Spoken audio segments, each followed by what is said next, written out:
I have now seen 22 serial killers. It's fascinated me. I think any one of us, myself included, could kill. Don't you ever wonder why you don't murder? Hey, everybody, and welcome to You'll Probably Agree. Today, I have the producer of the film Crazy Not Insane, and also one of the co directors and producers of Totally Under Control, Ophelia Harutyunyan. I hope I got that correct. That's like the third time I asked her, like when I was off the air. But uh, I have to say, I thank you so much, one, for taking your time. And like literally right before we were rolling, you're like, "Oh, so you saw both films? Are you depressed yet?" And I was like, one of the questions literally I had on there was like, while you were making both of these films, was there a point where you just mentally couldn't take it anymore? Because it's like, oh, I have great subjects, serial killers and a pandemic. Wee! Yes. Yeah, I always credit my dog in the end for special things because she gives me support, mental support. But yeah, both very different films, but dark subjects. Luckily for me, they didn't overlap. I finished Crazy Not Insane in February, and then I had a little bit of a break, and I thought I was going to have a longer break, and then COVID happened. And then we started working on Totally Under Control in May. In a way, working on totally under control was kind of helpful. Maybe it was a deception just to try to understand what I was personally living through. So it was just a way to kind of help, answer some questions that we all had. So in that way, I looked at it as therapeutic. But Hmm. I wouldn't call it Crazy Not Insane therapeutic, but it definitely was insightful. I definitely learned a lot about, these topics that I feel like I was educated by Dorothy a lot about subjects that I just didn't even, really know anything about. So that was really great. Yeah. And to give the audience a little context of why I'm asking if it's depressing or not outside of the serial killer and pandemic thing, Crazy Not Insane, that's a movie about Dr. Dorothy Lewis, who has been a sort of criminal psychologist for years. She studied most of the notorious serial killers that we know of, most notably Ted Bundy, and totally under control. I almost said totally not insane. I don't know why, but totally under control is about basically Trump's mishandling of the coronavirus pandemic, which I have to admit I was petrified to watch it for months, but now that we're going to probably forcibly remove Trump from office once he's finished with his beheadings. Hmm. Will there was like a little bit of hope where it's like, oh, okay, like something good will finally hopefully happen. So I was able to finally get the psychological muster to watch that movie.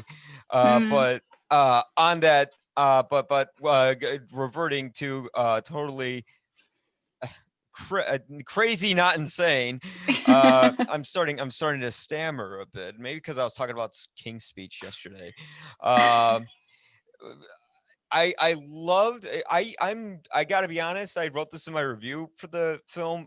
I'm not like a big murder sort of true crime kind of guy, but I loved this movie. I honestly did. It's because it was a movie that actually examines these guys in a very taboo way, where you actually get to empathize with them, and Right. you get to understand that, oh, they're not monsters. They're people who are placed in particular situations in Hmm. life that transformed them into that. And it really dove into America's sort of lack of empathy. And Hmm. what are your thoughts, sort of, on my random stream of conscious here, relating to why do you think it is that America doesn't care enough about mental health, or they can actually treat someone instead of, always wanting to punish them? Yeah, I mean, it is. it is an interesting question. I don't really know if I can give you a really good answer to that. It is a fascinating thing to ask ourselves. You know, why is mental health so taboo?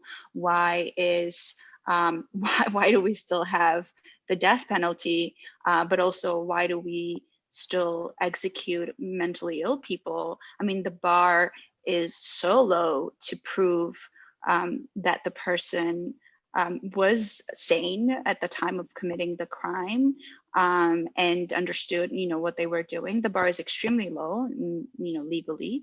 And so a lot of people who didn't really have control over their actions, and, you know, of course, we're not diminishing the crime, and we're not, you know, we should never forget what they did, and they should be punished. But should the punishment be the death penalty? You know, that's the question. I mean, should they go to prison where they will not get help, or should they go to a mental institution? I think these are genuinely, I am also, you know, I also wonder, why does America treat their mentally ill like this?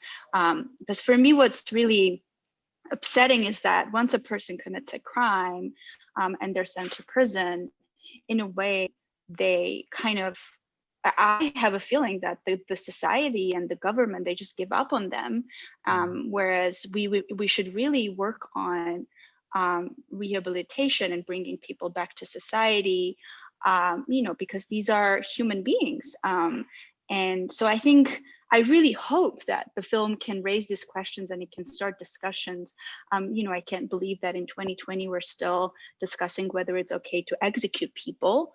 Yeah. But it is the conversation, because it's real. I mean, so many states still have the death penalty in the states, even though most of the developed world has gotten rid of it, you know, decades ago. But I really do hope that the film can start the conversation about this. Yeah, absolutely. Because the one thing the movie sort of examined, and it examined it through both sides of the aisle, is that the United States just seems to be obsessed with this image of the strong man. You know, a lot of times they sentence these guys to death because they wanted to score political points. There was one individual in the film where basically he was sending one person to the electric chair or lethal injection, whichever it was, because I believe he was running for district attorney, and he basically wanted to be like, I'm tough on crime and I'm going to, you know, put these bad guys down. Why do you think we're so obsessed with that kind of image?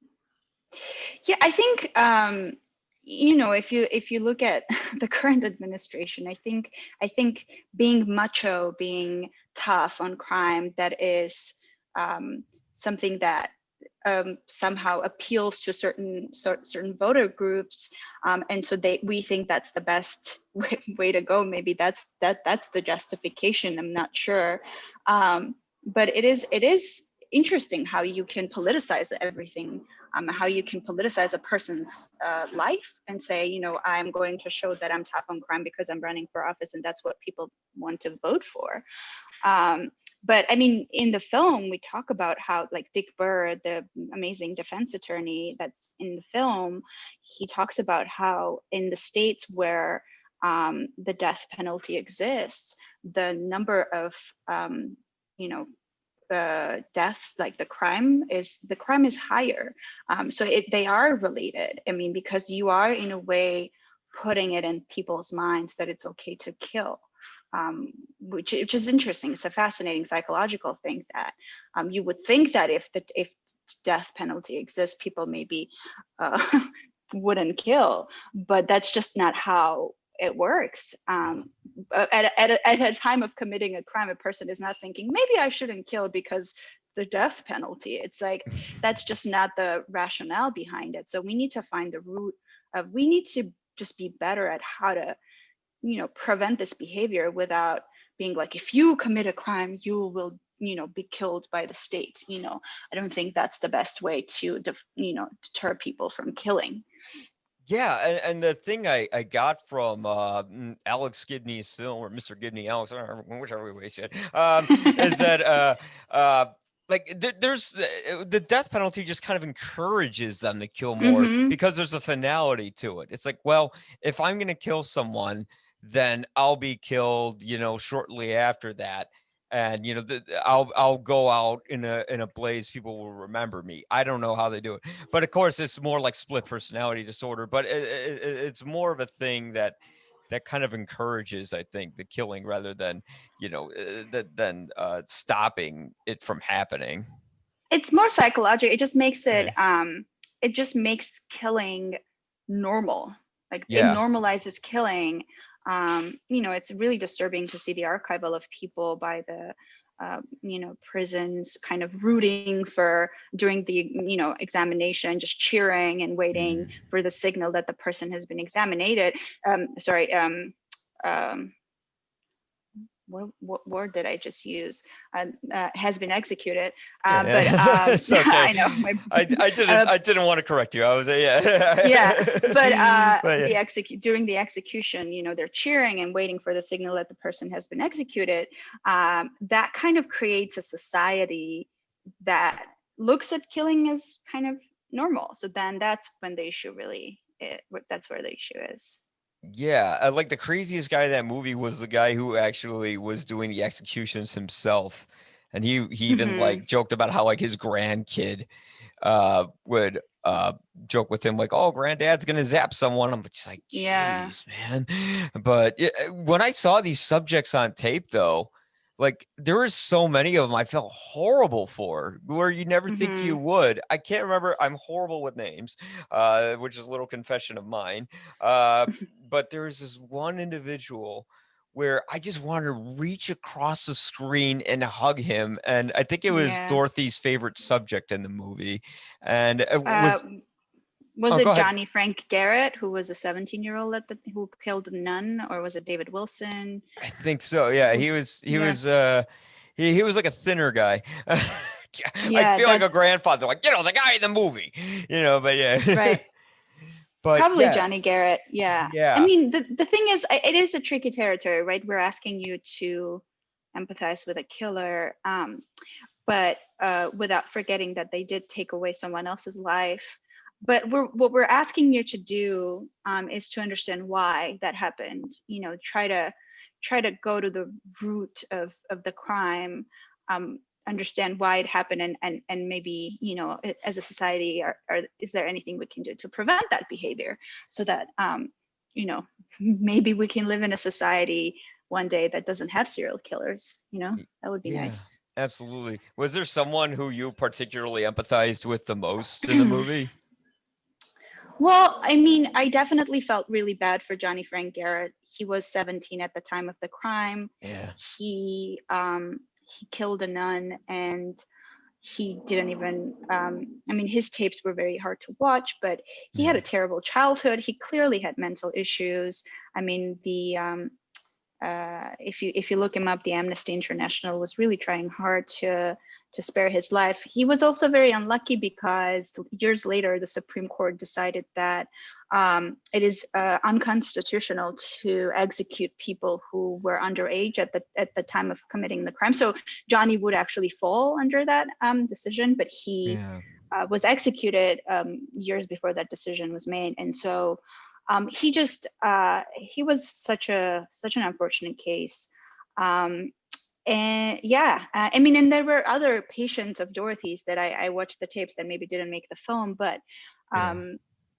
she had a patient who hadn't committed a crime, but he had thought about committing it, and that's why he wanted to see her, because he was fighting very hard inside not to hurt anyone, because he Yeah. had a very violent alter. And it was extremely hard for me to watch the tape, because he was sexually abused as a kid by his uncle, and it Yeah. was just and he was retelling the story, and it was just heartbreaking. I mean, it was just very hard for me. I can't imagine what it must be like to be him, but for me to watch that, it was extremely hard. And then, of course, you empathize with these people, and you really realize how important the childhood experiences are. And I really hope that if people can take away one thing from the film, is that it really just kind of give more importance to how we raise with our children, Yeah. who we trust to be around them, and just how important it is the early years, the development years of a child. Yeah, absolutely. One thing that really stood out with me with Dr. Lewis is she you would never imagine her as being someone as a criminal psychologist because she seems so sweet. She's like everyone's mom in it. Right. And but that really works to her favor because she actually cares about these subjects. She doesn't judge them. Hmm. And the great takeaway from this movie is that we kind of just have to be better people in general. And that's why I really like this film, because it wasn't your typical true crime where you have the black and white photo of the killer where they do a white flash to him with the Dutch Hmm. angle and the camera sideways slowly zooming in on a menacing picture of them. It's more like, well, could we kill? I mean, given the circumstance, I mean, Dorothy herself, I'm saying her first name like I know her, but like, Dorothy herself, like, she said, like, I mean, I could kill given the circumstances. I think anybody could. Hmm. Do you agree with that sort of analysis? Well, I think when she says I could become a killer, she Yeah. means, if her life circumstances were different, Exactly. if Yeah. I don't she, mean like, oh, meaning, and I had a bad day, I'm right, gonna kill someone. Yeah. right, exactly. So I don't think, yeah, she was saying that she can kill right now, but she Yeah. definitely, that it is a fascinating question to ask.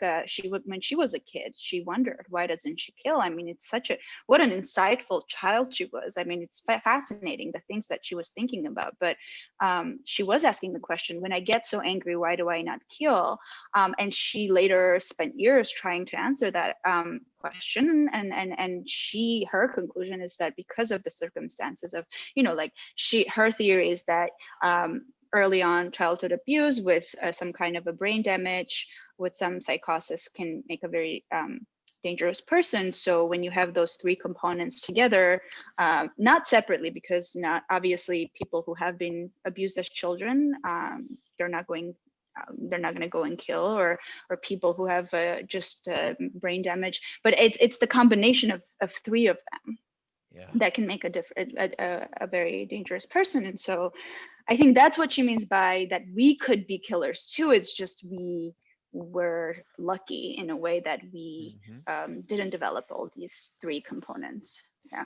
Exactly. It's more like, it's a bit like when people don't understand someone who comes from a poor background and they like to label them as criminals or Hmm. gangsters or something like that. It's like, well, when you're in a situation where there seems to be no hope for you and you're psychologically tormented as a kid, Hmm. of course some screws are going to come loose, and it's really just And you're about never how privileged you going to are. have a chance. Yes, you're never Yeah. going to have a chance at that. Yeah. I mean, there were so many tapes that I watched of subjects, and I was heartbroken, and I said, this person never had a chance. Yeah. And that's really upsetting. Oh man, how many tapes, like how many hours of footage you have to go through? Because it seems like it A was a lot. lot, like a Yeah. few Yeah. thousand, maybe. Who knows? Yeah. She has a basement full of archive of documents and tapes, and so I spent days in that basement, and she has a lot. I mean, some of them obviously didn't survive. Yeah. There were some floods that the tapes were damaged, but whatever we could salvage, there's some really interesting ones. It's like my dad's video store. He has like a bunch of tapes in the basement, except it's filled like Disney movies, not serial killer confessions. Uh, but yeah, You're a lucky kid. yeah. It's like, hey, do you want to watch it? Yeah, she did show those like tapes like to her kids, I remember, or like of like serial Yes. killers. They're like, what's wrong with you, mom? But then like as they got older, they kind of understood. It was funny, like because my dad wasn't into movies, but he like, but I like got into movies. So it was Hmm. weird. But no, it's actually just amazing just how much she really cared about her subjects. Like she Hmm. never told, like when she runs into the Ted Bundy tape, she's like, oh, number 126. I labeled it this way so nobody would know that that it was Ted Yeah. Bundy. yeah, she was very discreet when it came to stuff like that. Yeah, but certainly I don't want to take up too much of your time. I know you have a lot going on, and I want to thank you so much for coming on. Yeah, thanks for having me. Yeah. So, Ophelia, I'll give you the honor of enunciating your last name for us, so I don't screw it up. Is Ophelia Harutyunyan. Ophelia Harutyunyan? Okay. Yeah. Okay. She's you've been crushing it this year. Alex, I just got another DVD in the mail yesterday for one of his movies, so I gotta check that out. But no, check out Crazy Not Insane, coming on HBO, I believe. Isn't it today? Yeah, I Yeah, I think mean, so. it Came premiered out yesterday on It came out HBO, and then yesterday. Yeah. it's on HBO Max today. So you guys should check it out. Yeah, so guys, what are you waiting for? It's not TV, it's HBO. They still say that? All right. I don't know. But yeah, no, go check out Crazy Not Insane. And if you got Hulu, check out Totally Under Control. And so if you want to have a very fun quarantine night, and Do a no, double feature. yes, do a double feature. Exactly. Well, thanks so much again for coming on. Thank you. And yeah, you have a wonderful time. Thanks a lot. You too. Bye. When you couple some kind of brain dysfunction with a history of horrible early ongoing abuse, the social, the psychological, the biological forces that came together, you get a super dangerous person.